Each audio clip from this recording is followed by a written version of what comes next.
Welcome to Life, Lessons, and Laughter with your host, Glenn Ambrose.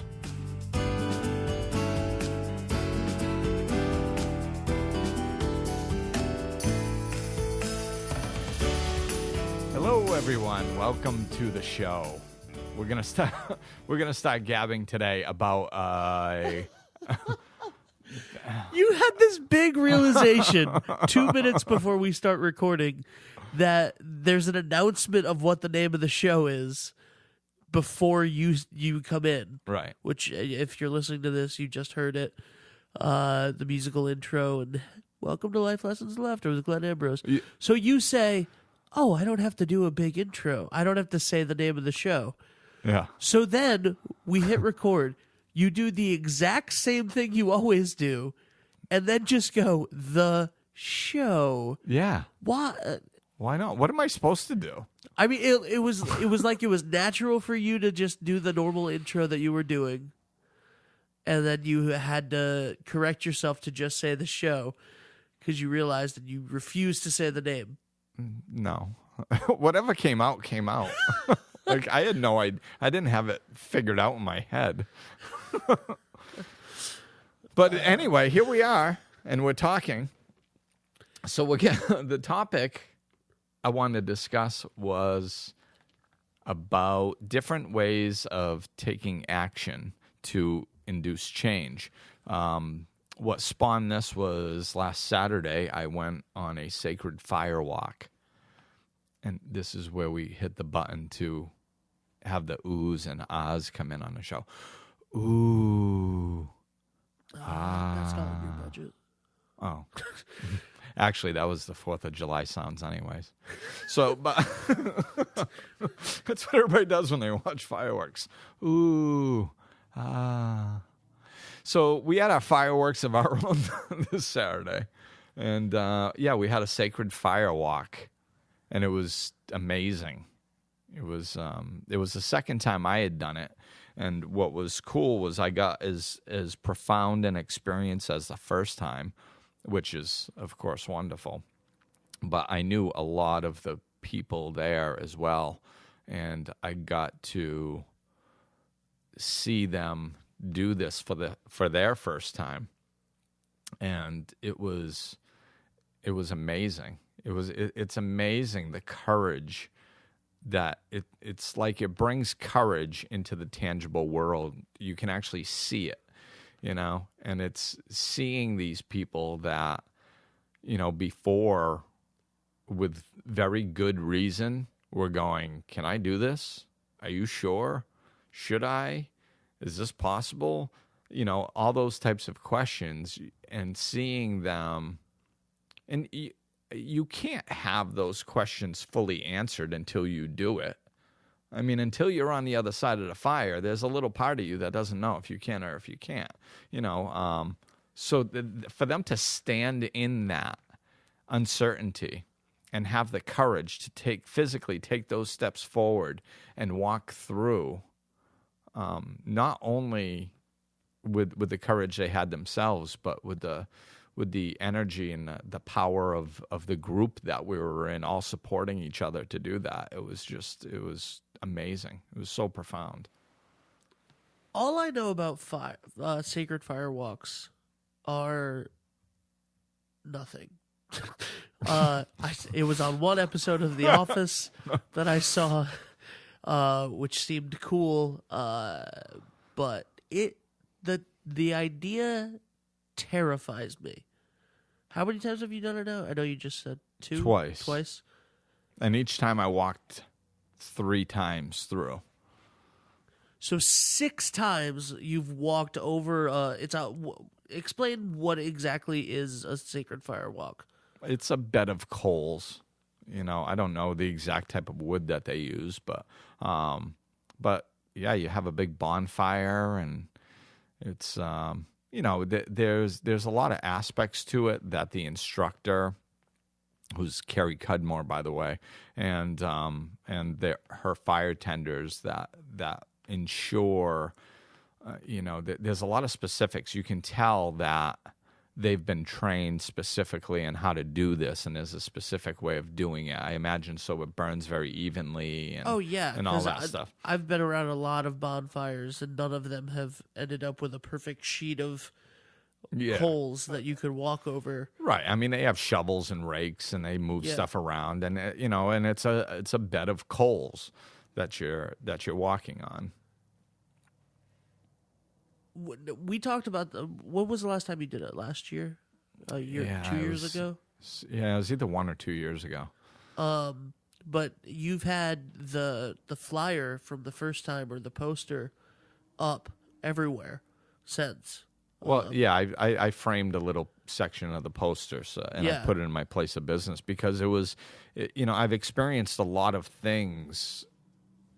Well, I experienced a lot of things in general. I mean, in what I call my previous life, like in my first 20 years, or my first 35 years, I guess. Anyway, so then since my spiritual journey began, I've experienced a lot of different things too. And this was one of the most profound, for a lot of reasons. One, because of, the actual act of walking on fire, but it's also a 5-hour workshop that, so you're doing things and you're coming to new understandings and you're being guided to break through your fears and work up to a place that you're capable of doing, the fire walk.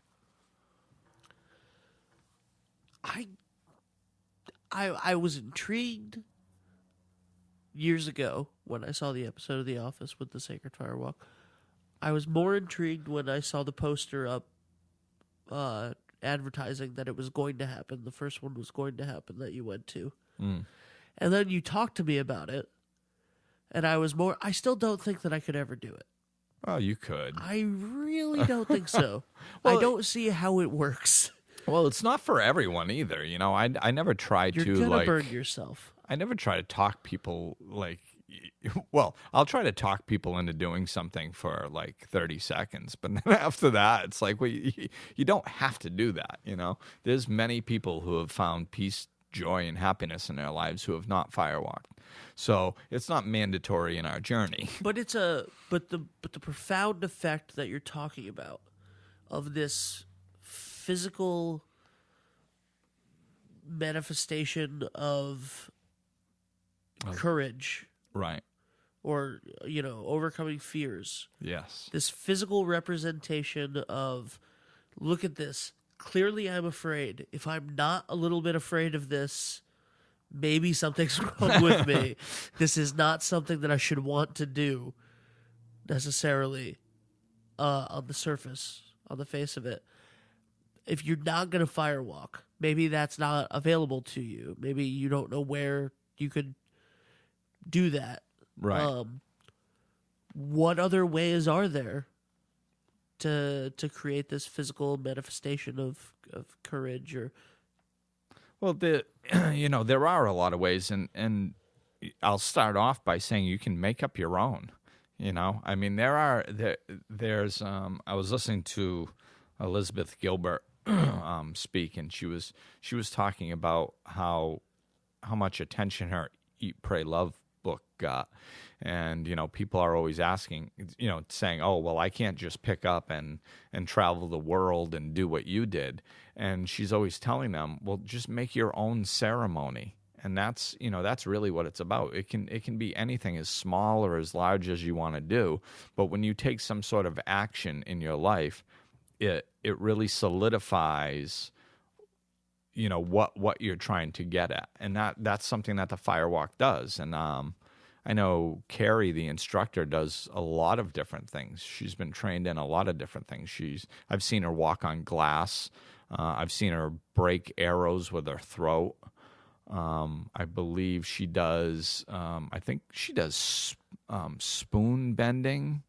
Other things, spoon bending. I can bend a spoon. Yeah, well, see, there we go. That could be a good thing that people could do, because one of the aspects of this type of action is having your mind comprehend that something is possible that you didn't think was possible before.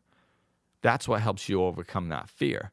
So if you don't think that you can bend a spoon, and I think there might even be online classes that can teach you how to do that. But so you can find different ways that are at your level to take some sort of action. You know, a lot of people, one of my friends, Brian Reed, works with horses. He's actually, well, this will probably air. He's coming October 10th of 2015, so this will to my place. But he's got his own place, and he works with horses, and I believe he even works with his dogs and stuff too. But I brought my son over there because he's working with these huge horses. Now, when you got an animal that's 1,800 to 2,000 pounds, and it's responding to your energy, and he teaches you how to do that, it's profound because you're physically seeing it with your own eyes. You know, it's not a theory anymore. It's fact. And, you know, we I talk about these spiritual principles and these guiding principles of our lives. And a lot of times it feels like they're intangible. Like you can't touch them, you can't see them. You just have to walk by faith and not by sight and all that stuff. Well, we are intellectual beings. You know, we have an intellectual body. We have an emotional body within us. And if we can tap into those and bring some things into our reality that we didn't think was possible before by physical action, that's what makes things so profound. You know, it's very helpful when you can find ways to do that. I was listening to a podcast. Was it by Glenn Ambrose? It was not. Well, it should have been. I don't listen to this show. But it was it had a comedian. Was it Glenn Ambrose? You're not a comedian. Oh, sorry, my You bad. think you are. You're very funny, but people are laughing at you. Oh, that's okay. I'm kidding. But no,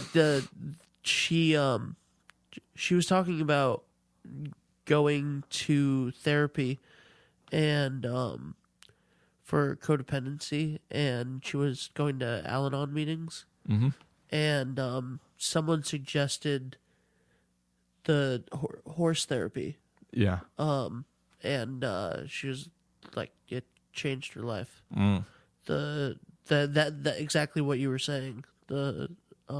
The overcoming the fear and the seeing it and the Yeah, I actually saw that once with one of those celebrity rehab shows.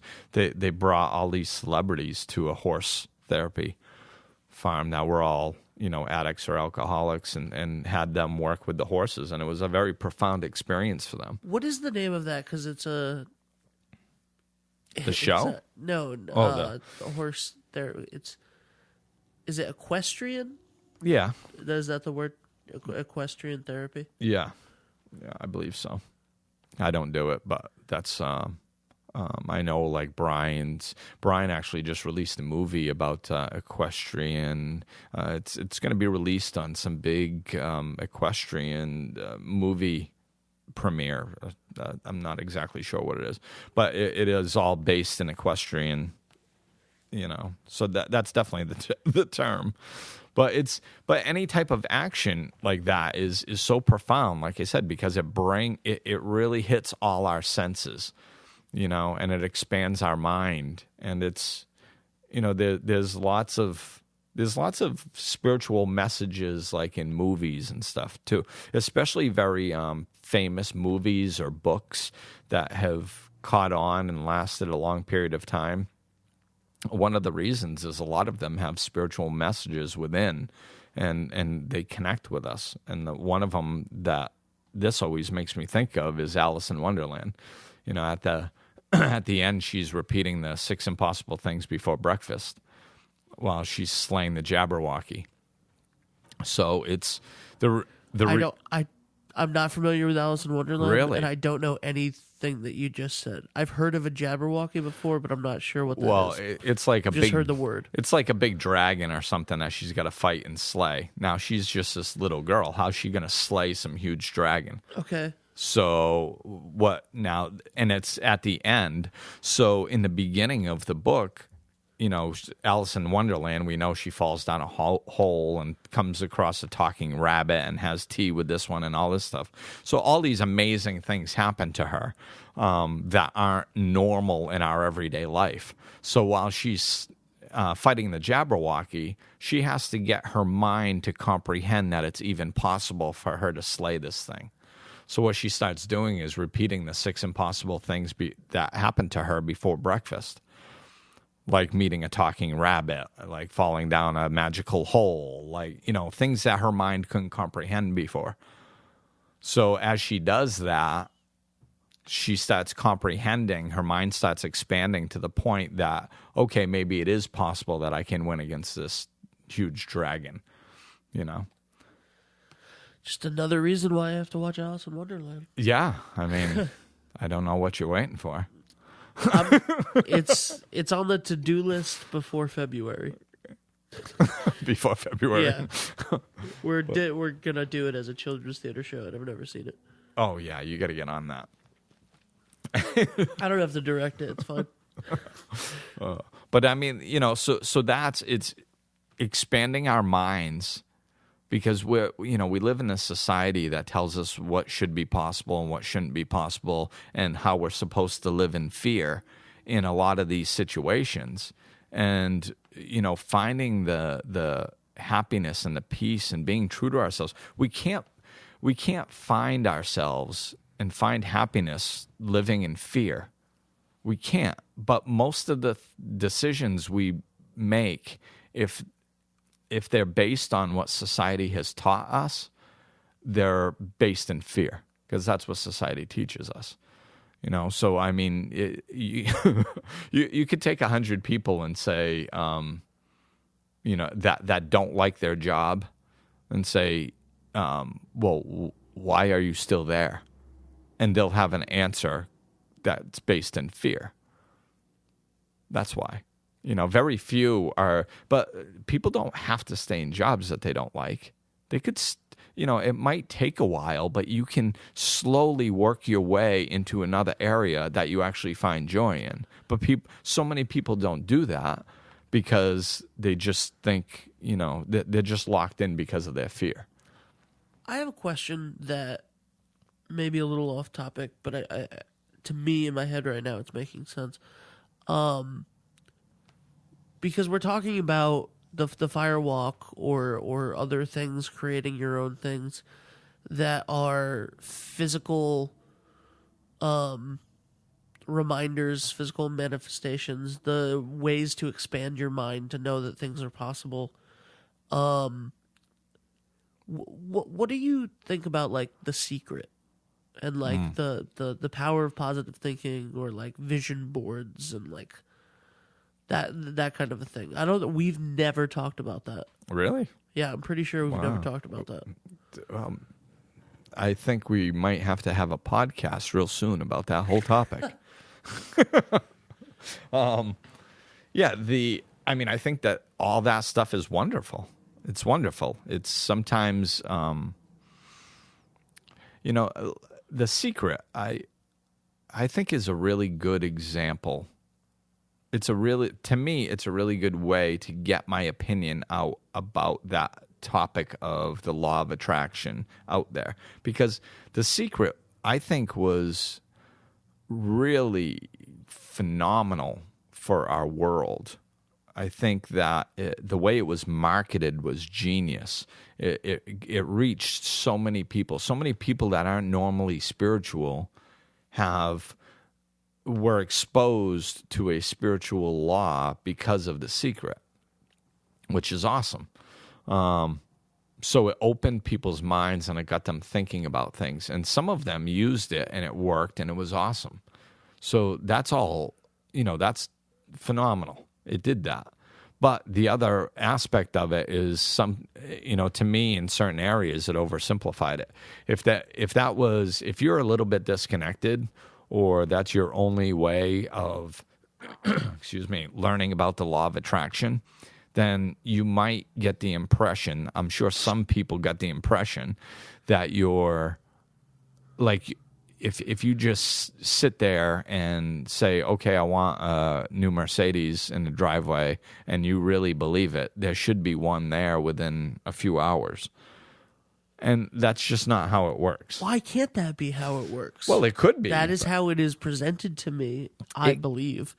It kind of could work if we truly believed it, but nobody truly believes that. Like somebody like Jesus could do it. You know, Jesus was like completely spiritual. It wasn't wrapped in this world with, this is my opinion, of course, with material beliefs on what is possible and what's not possible. That's why he's turning water into wine. You know, because he believes that he can instantly manifest. Somebody like that could do that. The average person isn't capable. Their mind can't even comprehend that they can get a good job. Yet they're going to go manifest a Mercedes in a driveway. It's like you got to meet yourself where you are, and you have to walk towards things like that and expand your mind. But I think, positive thinking and the law of attraction, and I talked about this at a workshop recently. It is about transformation, not about manifesting material things into your world. And if you keep that in mind, you start using it properly. You start getting what you want, and you find happiness in it. Some people are good at manifesting things and positive thinking even, and they're miserable because they're not using it to transform themselves. They're just using it. There are tons of people in this world that are master manifestors that are miserable. That's why you see in celebrity things, people crashing because they're obviously good manifestors. They're worth hundreds of millions of dollars, but all of a sudden they start turning to drugs because they're not happy. They go through relationship after relationship because they don't know themselves. Well, can't you also just manifest negative things? I mean, if the law of attraction works, that's the rest of society. Yeah, if the law of attraction works and you're all you're putting out is negative, then all you're getting back is negative, right? Right. That you're creating your own problems. Right. And that's why it's hard for people like, in certain generational loops that are caught up in, living on welfare, we'll say. Some of the people that are on welfare are in generational loops that believe that that's the only thing that they can do. They don't have hope for a better future, so they just stay in that loop. So that's what they're manifesting because that's what they believe is possible. That's what they believe is their truth, and that's the way they're going to live. So that's what their life manifests. But then you have other people who are raised in that somehow got a glimmer of hope or hung on to a glimmer of hope that there's something different, and then they manifest something different and they get out of it. So, but yeah, that that is a whole show. It is a whole show. So, to bring it, back to our topic, it's if you can find a way to take action and do something, stand in your fears and do something that, you didn't think that you could do to break through that. What's a small, let's set a small attainable goal. Yes. You know what I mean? A small, what is something that you could do today? Unless you're listening to this before you go to bed, put when you're done, put the podcast down, go out, do something, take action as a physical manifestation of not living in fear. What is one thing that we can do? A little thing. Well, it's probably different for everybody because everybody's situations are different, and you need to do something that is going to affect you, but you could do something like you could take a small amount of money, you could take like $5 when things are really tight and go, you know what, I've just got enough money and I really don't have any extra. Well, just take $5 and go just give it to somebody. Just out of the kindness of your heart, and know that somehow you're going to make it without that $5. Something like that is just, it's with most people aren't going to starve and die over $5. So if you just something simple like that to go, okay, well, somehow I'm going to have the faith that I'm going to make it without this $5. I'm going to make it somehow. And then you make it into the next day.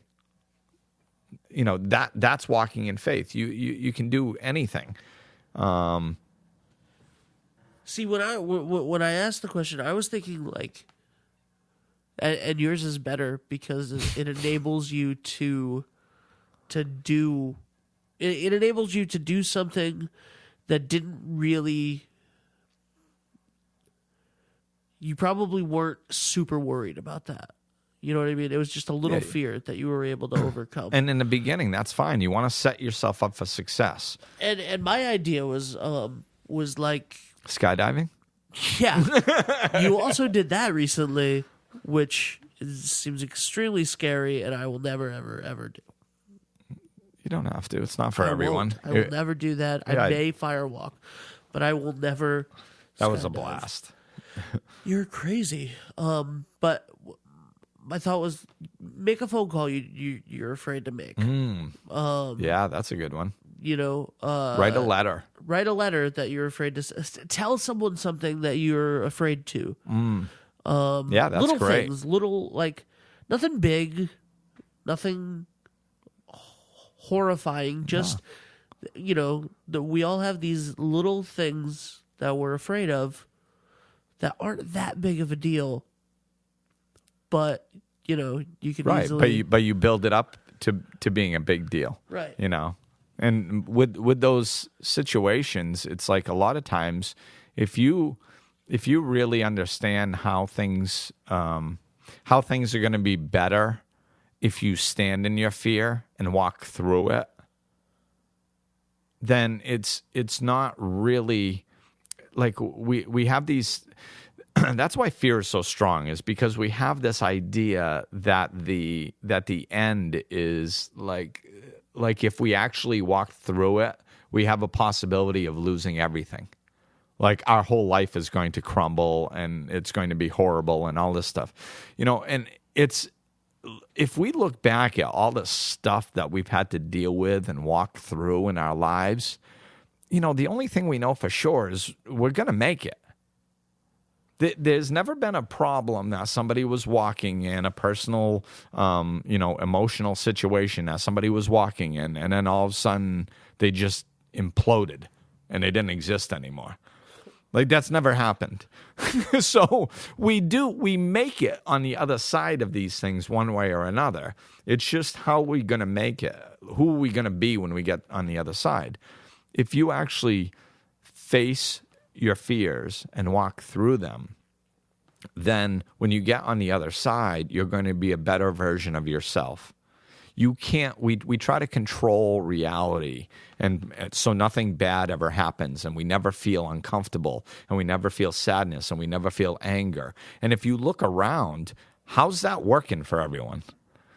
It's not working. It's so everybody's experiencing this sadness, this fear, and this pain, and we're pretending that, excuse me, we're pretending that if, we don't act like ourselves, then our life is going to be better. And it's just not. We have to look at what we're protecting. We're not really feeling like we're connected with our true self. We're not feeling happiness. We're not feeling peace. So why not walk through the fear? Why not take a chance and see how it comes out? When you do it, you become more of yourself, and you're going to find more of that peace and more of that happiness. And you know what? Maybe your life isn't going to be perfect then either, but at least you're going to be yourself, and it's going to be, and life won't be perfect. Life's never going to be perfect, Not But- the way we think it is. No, because As long as we're making the rules, our lives are never going to be perfect. right. if But we- you can keep walking towards that. Yeah, and I mean, once we let go of judging everything and going, well, when this happens, it's bad. When this happens, it's good. And I should be upset because this happened. If people need help doing that and they want more than just this podcast, where can they contact you? I have a website of this guy that they can contact. Is it you? Yeah, I it's was me. hoping it was you. Yeah. It's me. You caught me. It's go to life-enhancement-services.com and catch up with us there. As far as your fears, it's just smoke and mirrors. So, if you walk through it, you're going to find that there's really not a lot of substance to it. It's just that fear holding you back. So start with something small, walk through it. And Google is a wonderful tool. Google, ways to walk through your fear, or physical actions to walk through your fear. I bet you there's all kinds of neat options that you can do. And who is the Sacred Fire walking? The instructor Yeah. is Carrie Cudmore. So, and you can actually go to her website and check it out. It's KerryCudmore. That's her name, and that's her website, kerrycudmore.com. So check that out. And you can always, it was so successful, so many people got a lot out of it that they're already talking about the next one. Oh, yeah. And Carrie does them twice a year. So if you're in the Rhode Island, Massachusetts, Connecticut area, I'm probably going to be getting another group to do it next time around, which I believe will be in June. So contact me if you're interested. I can get you in touch with Carrie, or we can get a group discount together forming a group through Life Enhancement Services here. Awesome. Awesome. Well, thanks for listening, and that'll do it for today. Take care, all. This podcast is presented by New Shore Productions. Executive producers Glenn Ambrose, Benjamin Barber, and David DeAngelis.